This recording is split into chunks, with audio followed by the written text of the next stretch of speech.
제가 오늘 설교하는 본문과 이 제목은 지난주 월요일에 제가 새벽 기도 때 말씀드렸던 본문과 제목입니다.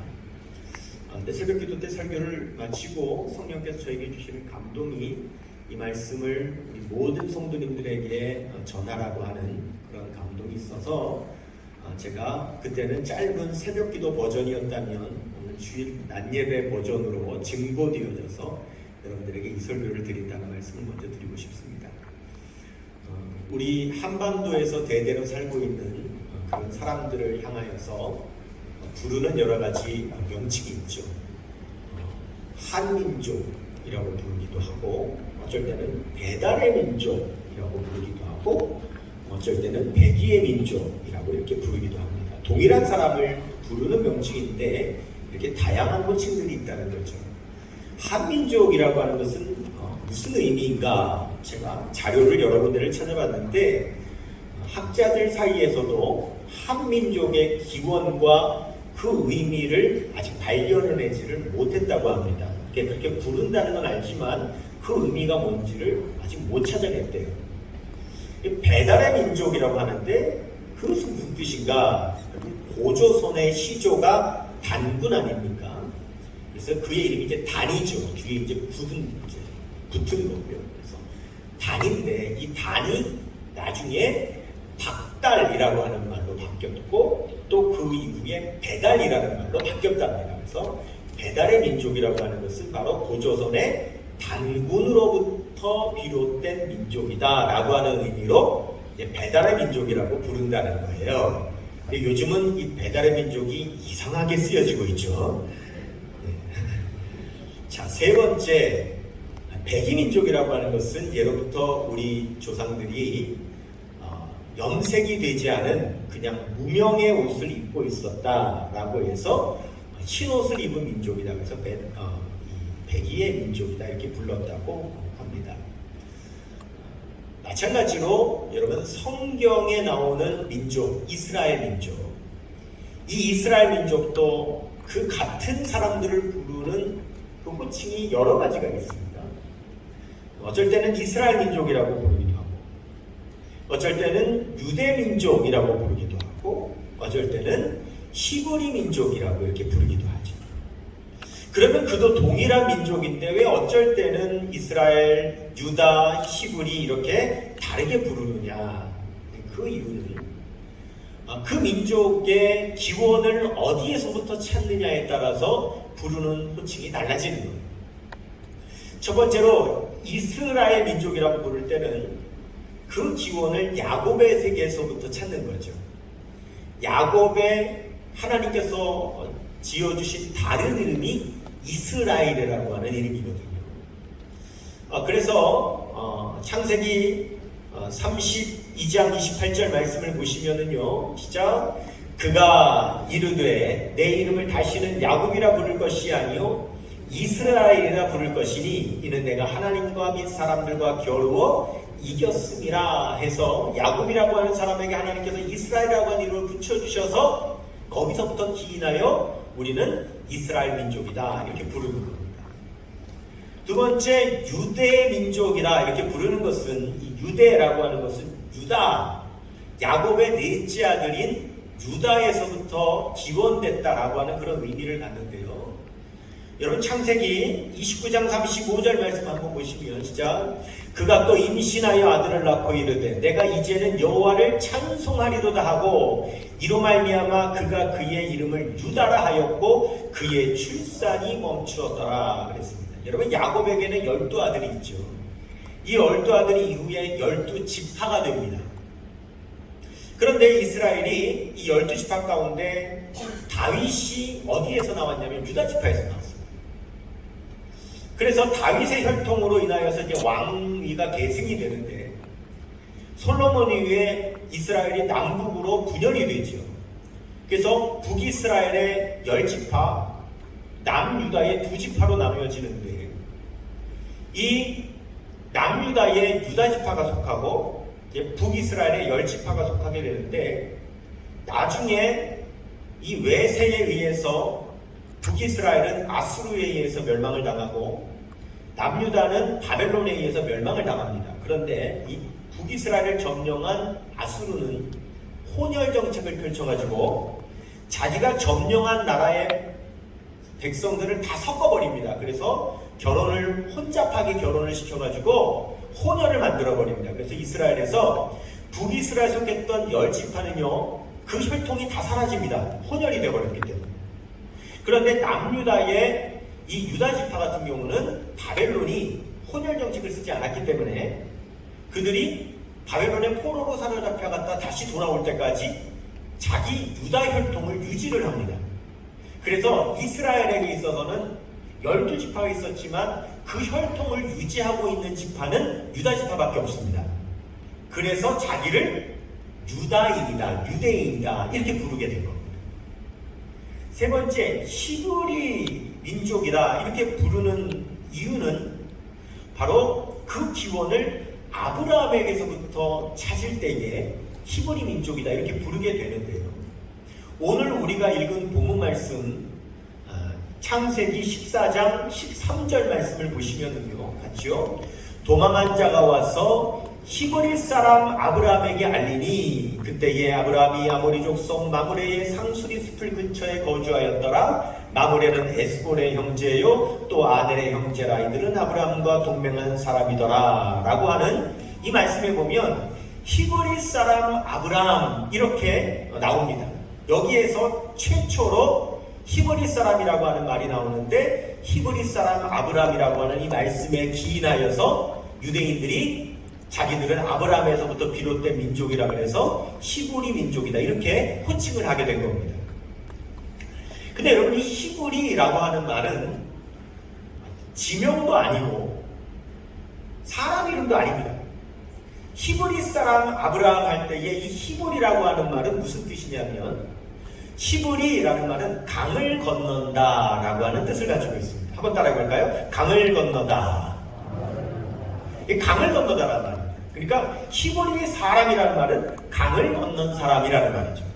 히브리 사람 아브라함 그랬으니까 강을 건넌 사람 아브라함 이런 말이 되는 겁니다.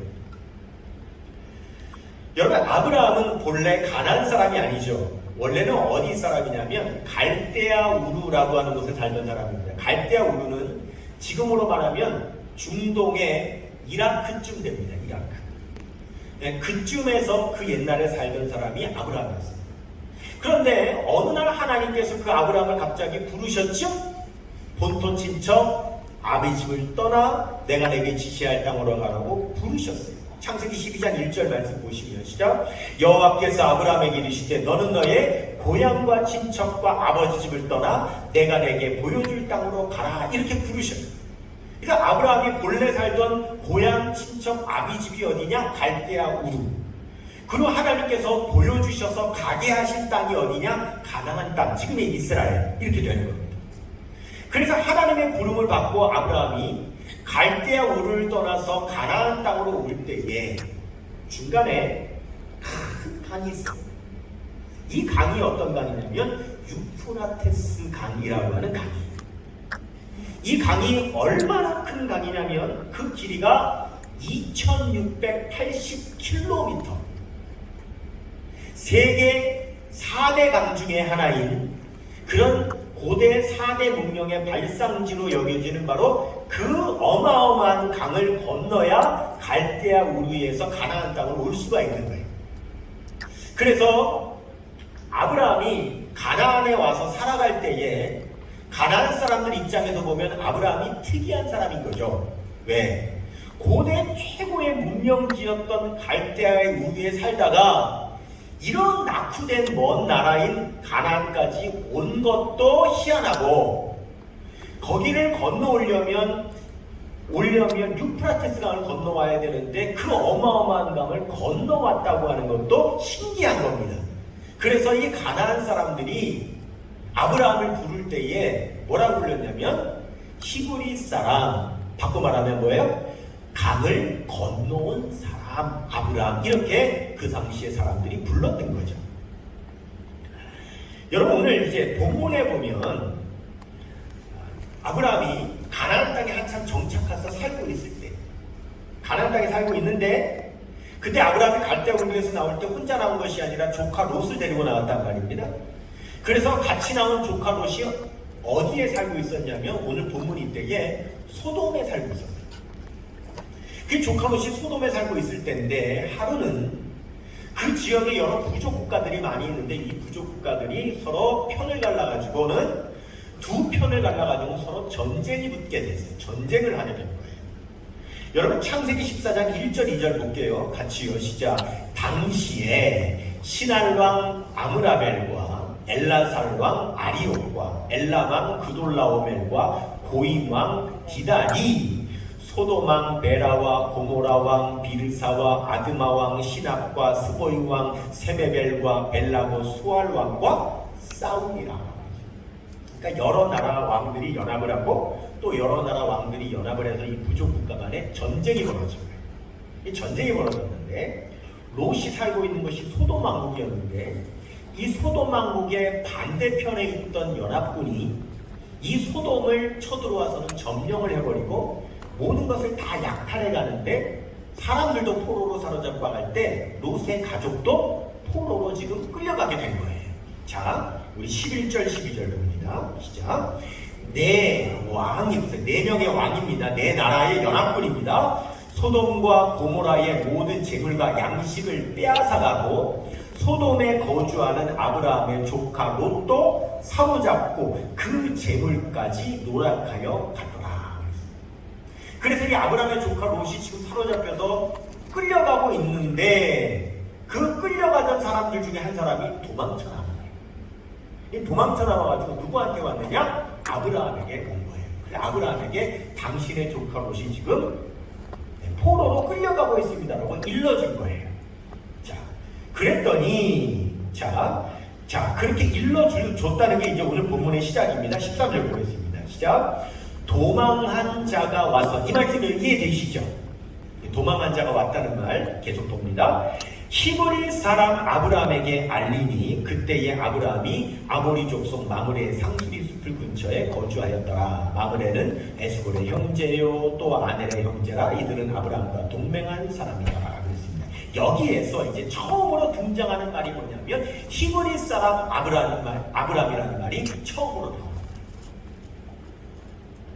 자, 이 아브라함이 조카 롯이 연합군에게 사로잡혀가지고 지금 끌려가고 있다는 소식을 듣죠? 자, 바로 여기에서 이 히브리 사람이라고 하는 말이 처음 나온다 그랬습니다. 그러면 이 히브리 사람이라고 하는 말에 우리가 이 성경적으로 영적인 의미가 무엇인지를 우리가 지금 살펴봐야 될 필요가 있는데, 먼 날 나중에 가서 이스라엘 민족이 애굽에서 노예 생활을 하다가 출애굽을 하게 되죠. 그리고는 광야 생활을 하다가 가나안 땅을 다시 점령해서 차지하게 됩니다. 그때 가나안 정복 전쟁을 이끌었던 지도자가 여호수아인데, 이 여호수아가 나이 들어서 여호수아 말년에 모든 백성들을 모아놓고 유언을 합니다. 그런데 그 유언을 하는 그 첫 마디가 어떤 말로 시작하냐면 여호수아서 24장 2절 말씀 한번 보시면요, 같이요. 여호수아가 모든 백성에게 이르되 이스라엘의 하나님 여호와께서 이같이 말씀하시기를 옛적에 너희의 조상들 곧 아브라함의 아버지 나홀의 아버지 데라가 강 저쪽에 거주하여 다른 신들을 섬겼으나, 이렇게 말을 시작합니다. 자, 여러분, 여호수아가 지금 이스라엘 민족을 향하여서 어떤 얘기를 하려고 하냐면 우리 민족의 정체성을 이야기하려고 하는데, 자, 오늘 이 여호수아의 말에 의하면 원래 아브라함의 아버지 데라가 어디 살았다고 말합니까? 강 저쪽에 살았다. 이 바로 유프라테스 강. 유프라테스 강 저쪽에 살았는데 그때 거기서 뭘 했다고 하죠? 우상을 숭배했다. 다른 신을 섬긴다. 이렇게 말합니다. 자, 이 말은 뭐냐면 만일 하나님께서 아브라함을 불러내지 않으셨다면 우리 민족은 없다, 이 말이죠. 우리 민족이 있게 된 것은 원래 아브라함을 강 저쪽에 있던 아브라함을 하나님께서 불러내셨기 때문에 우리 민족이 있게 되었다, 이 말을 하면서 이어서 3절에 이렇게 말합니다. 시작. 내가 너희의 조상 아브라함을 강 저쪽에서 이끌어내어 가나안 온 땅에 두루 행하게 하고 그의 씨를 번성하게 하려고 그에게 이삭을 주었으며 이렇게 말합니다. 굉장히 중요한 말입니다. 뭐냐면 우리 민족은 원래 없던 민족인데 하나님께서 아브라함을 불러내셨기 때문에 우리 민족이 있게 되신 거다. 그러면 우리 민족은 하나님께서 불러내셨기 때문에 생긴 민족이죠. 아멘입니까? 그렇게 얘기하는 겁니다. 자, 그런데 하나님께서 아브라함에게 원래 주셨던 땅이 가나안 땅이었다. 우리는 우리의 조상 아브라함에게 주셨던 땅을 지금 다시 어떻게 한 거예요? 회복한 거다. 이 말을 하고 있는 거죠. 자, 그러면서 지금 여호수아가 뭐라고 하냐면 강 저쪽에 있던 아브라함을 지금 하나님께서 강을 건너게 하셨다라고 말합니다. 지금 여호수아가 강조하고 있는 것이 원래는 강 저쪽 편에 살았었는데 하나님께서 불러내셔서 강을 건너게 하셨다라고 하는 것을 강조하고 있어요. 여러분, 이게 왜 중요하냐면 우리는 보통 하나님께서 아브라함 부르셨다는 사실은 알고 계시죠? 본토 친척 아비집을 떠나 내가 내게 지시할 땅으로 가라, 이건 많이 들었어요. 그런데 우리가 한 가지 간과하고 있는 게 있는 게 뭐냐면 하나님께서 아브라함을 부르실 때 반드시 강을 건너게 하셨다. 여호수아는 지금 하나님은 아브라함을 강을 건너게 하셨다라고 하는 것을 강조하고 있어요. 왜냐? 만일 하나님께서 아브라함을 부르셨는데 강을 건너지 않게 하셨다면 어떻게 됐을까요? 보십시오. 강을 건너지 않았다면 여전히 강 저쪽 편에서 바로 그 아버지 데라가 믿던 다른 신을 섬기는 사람으로 살았지, 그가 하나님을 섬기는, 하나님을 믿는 그 믿음의 조상은 되지 않았을 거라고 말하는 거예요. 바꿔서 말하면 하나님께서 강을 건너게 하신 것은 강을 건너야 이전에 아버지 데라가 섬기던 우상을 완전히 끊어버리고 하나님만을 섬기는 하나님의 백성이요, 그 다음에 믿음의 조상이 되게 하신 거라는 것을 말씀하고 있는 거죠. 즉 하나님은 아브라함을 부르실 때 반드시 뭐하게 하셨느냐? 강을 건너게 하셨다. 하나님은 어떤 하나님이시냐? 하나님은 강을 건너게 하는 하나님이신 걸 믿으시기를 바랍니다. 아멘. 하나님은 강을 건너게 하는 하나님이세요.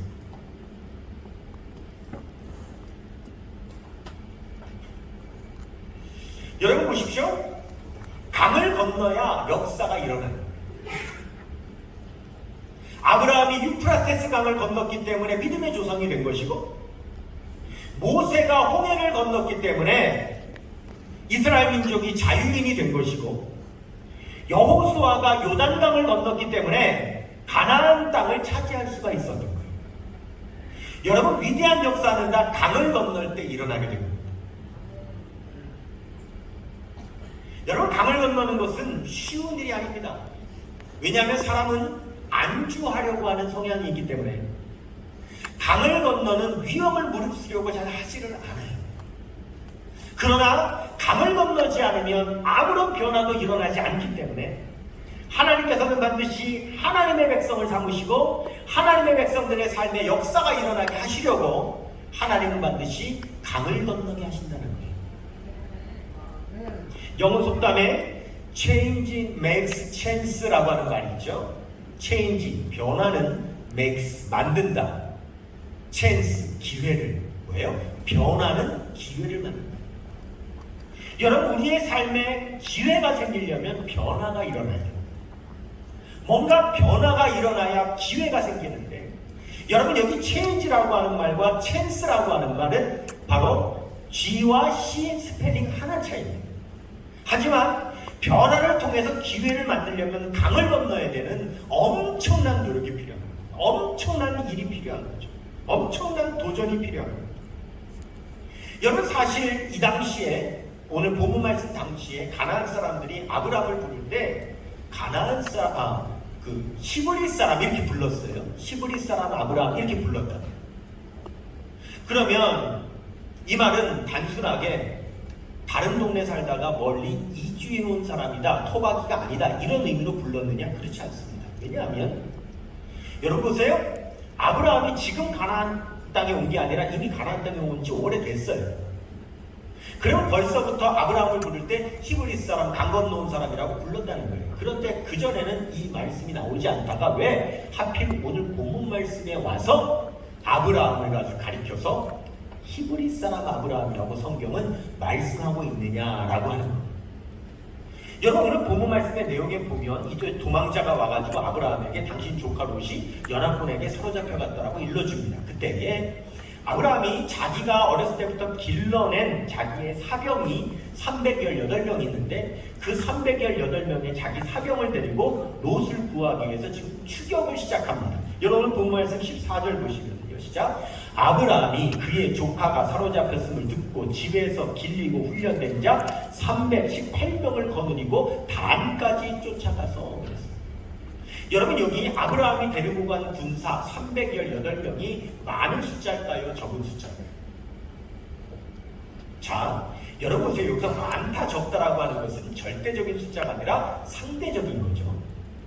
그렇죠? 어떻게 보면 많을 수 있고 어떻게 보면 적을 수가 있는 겁니다. 그 상대에 따라서 달라지는 겁니다. 그런데 지금 아브라함이 318명을 데리고 지금 추격해가는 그 대적이 누굽니까? 연합군이라고 했어요. 4개의 나라의 연합군이라고 했어요. 한 개의 나라의 군대도 318명보다는 훨씬 많을 텐데 4개 나라의 연합군이 자기 조카 롯을 끌고 가고 있다면 그 군대의 숫자가 얼마나 많겠습니까? 그런데 아브라함이 그를 구출하겠다고 데리고 가는 군사는 318명, 굉장히 적은 수. 그런데 이 적은 수의 사람을 데리고 아브라함이 지금 그 연합군을 상대로 지금 쫓아가고 있다라고 하는 거죠. 그때에 아브라함을 가리켜서 뭐라고 말을 하냐면 히브리 사람 아브라함 이렇게 말합니다. 여러분 보세요. 모세가 홍해를 건널 때 자기 힘으로 건넜습니까? 하나님께서 건너게 해주셨습니까? 홍해를 마르게 해주셔서 갈라주셔서 그 홍해를 건너주셨습니다. 여호수아가 요단강을 건널 때 자기 힘으로 건넜습니까? 하나님께서 강물을 멈추어 주셔서 건넜습니까? 하나님께서 멈추어 주셔서 건넜습니다. 그러면 아브라함이 유프라테스 강을 건널 때는 어땠을까요? 성경에 그가 유프라테스 강을 건넜다는 말씀은 나오지 않지만 그러나 분명 그가 유프라테스 강을 건널 때는 하나님께서 건너라고 해서 건너는 것이고 그 강은 어떤 강보다도 넓고 깊은 강인데 그 강을 건널 때 하나님이 건너라고 하셨다면 분명히 하나님께서 건너게 해주셨기 때문에 걷는 걸 믿으시길 바랍니다. 그거를 가나안 사람들은 알고 있었던 거예요. 건널 수 없는 강 유프라테스 강을 아브라함이 건너왔기 때문에 그를 향하여 히브리 사람, 강을 건넌 사람이라고 부른 겁니다. 이 말은 바꿔 말하면 무슨 말이냐면 건널 수 없는 강을 하나님께서 불러서 건너왔다는 것은 하나님께서 함께 하셔서 하나님께서 건너가게 하셨기 때문에 건너온 사람이라고 하는 의미로 히브리 사람이라고 가나안 사람들이 아브라함을 불렀다라고 하는 사실입니다. 단순히 멀리서 이주해 온 사람이라는 뜻이 아니라 그는 하나님이 함께 하시는 사람, 하나님께서 강을 건너게 하여 주시는 사람, 그런 사람이라는 의미로 히브리 사람이라고 이름을 붙여줍니다. 그렇기 때문에 지금 수많은 군사들을 향하여 조카 롯을 구하겠다고 아브라함이 318명을 이끌고 달려갈 때에 그를 히브리 사람이라고 하는 의미는 뭡니까? 그는 하나님이 함께 하셔서 강을 건너는 사람이기 때문에 그는 지금 그 앞에 큰 군대가 있어도 하나님을 믿고 의지하여 지금 그는 나아가고 있다라고 하는 것을 말씀하기 위해서 오늘 본문에 아브라함을 히브리 사람 아브라함, 강을 건넌 사람 아브라함, 하나님께서 건너게 하시는 사람 아브라함, 하나님께서 함께 하시는 사람 아브라함 라고 하는 의미로 말씀하고 있다라고 하는 것입니다. 아브라함은 그 군대를 쫓아갔고 결국 승리했습니다. 15절 16절이요. 시작. 그와 그의 가신들이 나뉘어 밤에 그들을 쳐부수고 다메섹 왼편 호박까지 쫓아가 모든 빼앗겼던 재물과 자기의 조카 롯과 그의 재물과 또 부녀와 친척을 다 찾아왔더라. 자기 힘으로 할 수 있습니까? 하나님께서 승리하게 해주셨기 때문에 승리한 줄로 믿습니다. 아브라함은 하나님께서 부르신 사람, 하나님께서 강을 건너게 하신 사람, 하나님께서 강을 건널 때 함께 하신 사람이라고 하는 믿음이 있었기 때문에 지금도 하나님이 도와주실 것이라고 확신이 있어 그 어마어마한 군대를 쫓아갈 수 있었고, 이번에도 자기 힘으로 이긴 것이 아니라 자기 힘으로 건널 수 없는 강을 건넜던 것처럼 자기 힘으로 이길 수 없는 군대를 이긴 것도 하나님께서 이기게 하셨다라고 하는 것을 말씀하기 위해서 오늘 본문에 아브라함을 히브리 사람 아브라함이라고 기록한 것이고, 그리고 우리는 그런 민족이라고 하는 의미로 이스라엘 사람들이 자기를 히브리 민족이라고 그렇게 부른다라고 하는 사실인 거죠. 여러분, 우리를 그리스도인이라고 부르죠. 여러분, 그리스도인이라고 하는 말이 무슨 뜻일까요? 물론 예수 그리스도를 믿는 그리스도의 사람이라고 하는 뜻인데, 이 말 안에 담겨있는 다른 깊은 내면의 뜻 가운데는 그리스도인이라고 하는 말도요, 여러분, 강을 건넌 사람이라고 하는 의미입니다. 왜요? 우리는 죄와 사망의 강을 건넌 사람인 줄로 믿습니다. 누구 때문에? 예수 그리스도의 십자가 보혈 때문에 우리는 죄와 사망의 강을 이미 건넌 사람이에요. 1940년대 중국 공산당이 중국 교회를 엄청나게 핍박했어요. 그때 중국 교회를 이끌었었던 영적인 지도자가 한 사람이 있었는데, 이 지도자가 강을 건너게 되었어요. 중국의 큰 강을, 뗏목을 타고 강을 건너는데, 여러분, 강은요 가로질러 직선으로 건널 수가 없습니다. 왜죠? 물살이 흐르기 때문에. 그래서 뗏목을 타고 강을 건널 때에 바로 강을 건너지 못하고 물살에 뗏목이 계속 떠내려가는 상황입니다. 아주 빠른 물살 가운데 뗏목을 타고 강을 건너는데 저 강 가운데에 저 앞에 큰 바위가 하나 솟아 있었어요. 이 물살과 이 방향으로는 그 바위에 부딪혀서 이 뗏목이 산산조각나고 강물에 빠져 죽을 수밖에 없는 절체절명의 어려운 순간이 왔습니다. 그때에 이 중국교회 영적 지도자가 그 순간 하나님 앞에 간절히 기도합니다. 하나님 도와주세요. 하나님 살려주세요. 하나님 이 강을 건널 수 있게 알려주세요. 하고 간절히 기도하는데 이 뗏목이 이 바위에 부딪히려고 하는 순간 갑자기 뗏목 뒤에서부터 엄청나게 센 물살이 갑자기 몰려오더니 이 바위를 물살이 덮어버리니까 뗏목이 바위를 타고 넘어가지고 바위에 부딪히지 않고 바위를 넘어갈 수가 있었고, 결국은 그 강을 건너서 그가 가고자 하는 교회에 도착하게 됩니다. 그가 그 교회에 도착했을 때 강을 건너온 것에 대해서 간증을 하는데 이렇게 간증을 합니다. 내가 강을 건널 수 있었던 것은 바위를 덮어버린 하나님의 은혜에 물결이 있었기 때문입니다. 이렇게 고백했습니다. 다시요. 내가 강을 건널 수 있었던 것은 바위를 덮어버린 하나님의 은혜에 물살이 있었기 때문에 내가 강을 건널 수 있었습니다. 이렇게 고백을 합니다. 그 차고 넘치는 주의 은혜의 물결 힘차게 밀려와 내게 만족합니다. 오 할렐루야로 주를 찬송하오니 내 마음의 기쁨이 항상 충만함이라. 할렐루야. 그 차고 넘치는 은혜의 물결 내 맘에 밀려와 내게 만족하오니 오 할렐루야로 주를 찬송하오니 내 맘에 기쁨이 충만하다. 여러분, 우리가 우리의 삶의 바위를 우리가 넘어서는 것은 하나님께서 밀어주시는 은혜의 물결이 있기 때문에 그 은혜의 물결이 우리의 삶의 장애를 덮어버리면 우리가 그것을 넘어설 수 있게 되는 줄로 믿습니다. 하나님은 우리에게 은혜를 부어주셨습니다. 어떠한 강도, 어떠한 장애도 우리는 반드시 극복하게 될 줄로 믿습니다.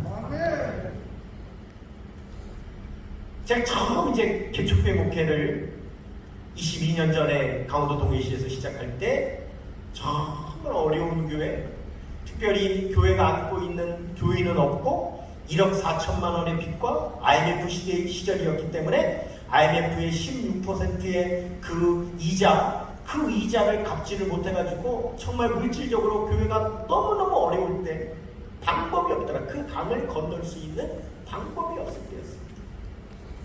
그때 제가 책을 한 번 읽게 됐는데 5만 번 응답받은 조지 뮬러의 기도라고 하는 책이 있습니다. 5만 번 응답받은 조지 뮬러의 기도. 이 책을 제가 읽게 됐는데 그 책을 읽다 보니까 이런 대목이 있어요. 조지 뮬러가 고아 3,000명을 먹여 살리지 않았습니까? 그런데 이 조지 뮬러는 한 번도 사람에게 손 벌린 적이 없다고 합니다.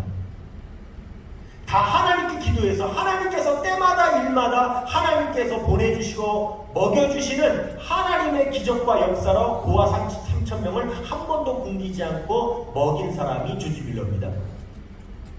그런데 너무 신기하잖아요. 어떻게 3,000명의 고아를 굶기지 않고 매일 그렇게 먹일 수가 있냐, 매 끼마다 먹일 수가 있냐. 그게 너무 신기해서 한 번은 친구가 찾아왔다는 거예요. 그 친구가 그 비결이 뭐냐고 물었어요. 자네는 어떻게 그 3,000명의 고아를 이렇게 먹일 수가 있냐고, 비결이 뭐냐고. 그랬더니 그 비결이 알고 싶은가? 그럼 따라오게. 그러고는 조지 뮬러가 친구를 자기가 늘 기도하는 그 자리로 데려갔습니다. 조지 뮬러가 기도하는 그 기도의 자리에 갔더니 늘 조지 뮬러가 무릎을 꿇고 기도하는 방석이 하나가 있는데 그 방석을 보니까 얼마나 무릎을 대고 거기서 하나님 앞에 기도를 했던지 무릎에 그 방석이 닳아가지고 방석에 구멍이 2개가 나요. 조지 뮬러가 그 구멍을 가리키면서 친구에게 이 구멍이 고아들을 먹이는 돈 나오는 구멍이라네. 이렇게 얘기해요. 그 대목을 읽는데 제 마음이 얼마나 뜨거워지는지 밤이거든요. 하나님 앞에 기도하여 방석이 구멍이 나도록 기도했더니 그 구멍에서 하나님이 고아 3,000명을 먹일 수 있도록 하나님께서 먹여주시는 그 구멍이 되었구나. 여기가 돈 나오는 구멍이구나. 너무 도전이 돼서 저도 늘 기도하는 강단으로 올라갔어요.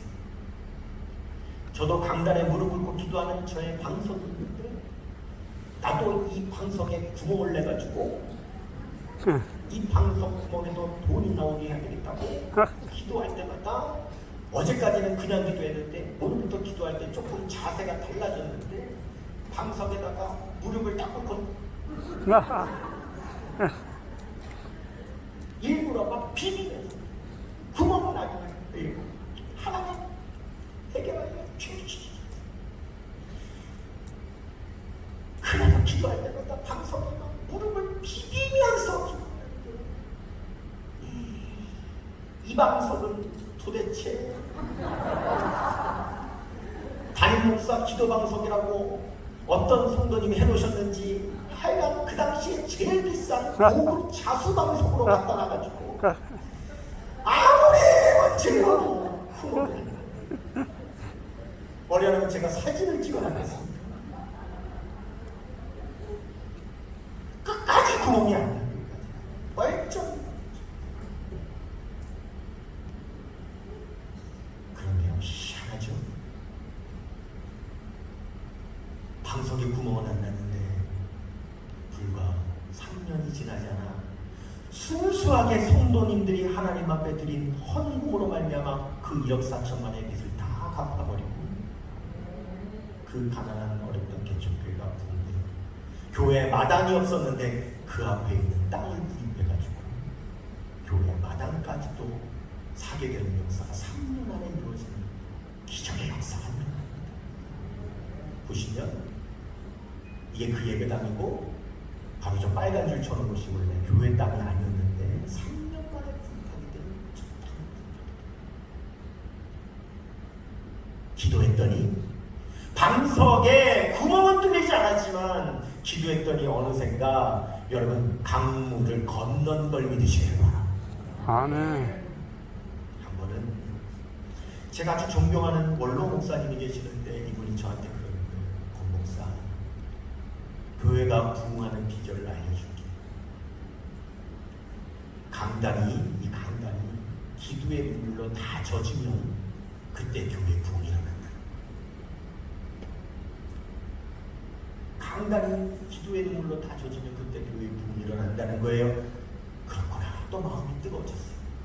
그래가지고 그때부터 강단에 올라가 기도할 때 강단을 눈물로 적시려고 눈물을 짜내며 기도했어요.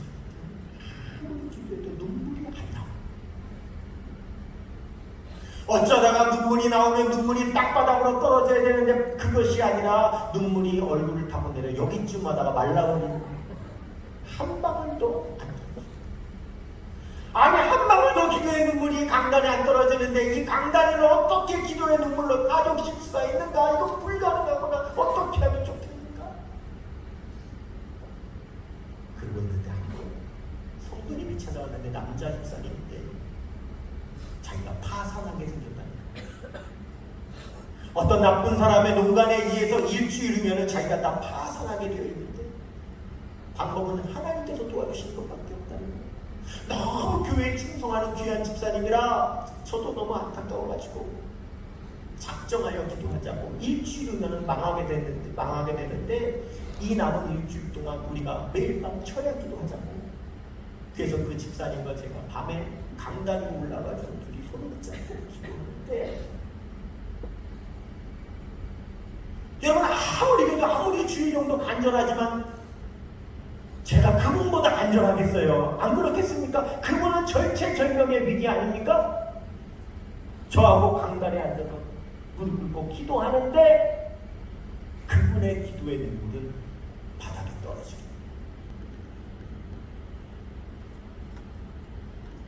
그분이 얼마나 기도하는지 그분의 눈물이 바닥에 떨어지기 시작하는데 그 밤에 기도하는데 누가 예배당에 두고 와요. 봤더니 남전도 회장 집사님이 들어오는 거예요. 서로 놀라가지고 아니 집사님 이 밤에 교회는 웬일이십니까? 라고 했더니 자기가 집에 누워있는데 이상하게 교회 가서 기도하고 싶은 마음이 들더라고요. 그래서 기도하러 나왔는데 아니 목사님은 여기 웬일이십니까? 사실은 여차저차해서 이 집사님 지금 이런 어려움이 있어서 우리가 일주일 동안 철야 기도하기로 작정했다고 강단에서 철야 기도하기로 작정했다는데 그분이 그래서 하나님이 나를 교회 가도록 부르신 것 같다고 그러면서 셋이서 강단에서 기도를 하는데 여러분 우리 셋의 눈물이 강단에 떨어지기 시작합니다. 그날 밤 이 남전도 회장님이 집에 돌아가가지고는 다음날 전 남전도 회원들한테 다 전화를 걸어가지고 지금 우리 남전도 회원의 어려운 문제 때문에 목사님하고 우리 남전도 회원이 강단에서 밤새 작정하여 일주일 동안 기도를 하기로 했는데 우리도 같이 기도하자. 그래가지고 다음날 저녁부터 제가 알리지도 않았는데 남전도 회원들이 저녁에 퇴근하고는 교회를 나오기 시작해가지고 다 강단에 남전도 회원들이 가득 차가지고 일주일 동안 눈물로 기도를 하는데 실제로 그 남전도들의 기도로 인하여 강단이 다 젖는 역사가 일어납니다. 아멘. 강단이 눈물로 젖어야 교회가 부흥한다고 하는 의미는 이 저 종 한 사람의 눈물의 기도로 강단이 젖으라고 하는 의미가 아닌 거구나. 모든 성도님들이 강단에서 눈물로 기도하면 그때서야 비로소 진정으로 강단이 눈물로 젖을 수가 있는 것이고 그럴 때 교회는 부흥이 되는 것이로구나 라고 하는 사실을 깨닫게 된 거죠. 일주일이 지났습니다. 신기하게도 그 못된 사람은 자기가 하려고 했던 일을 스스로 철회하면서 그 집사님은 파산하지 않게 되었고 그 엄청난 강을 건널 수 있게 된 걸 믿으시길 바랍니다. 아멘.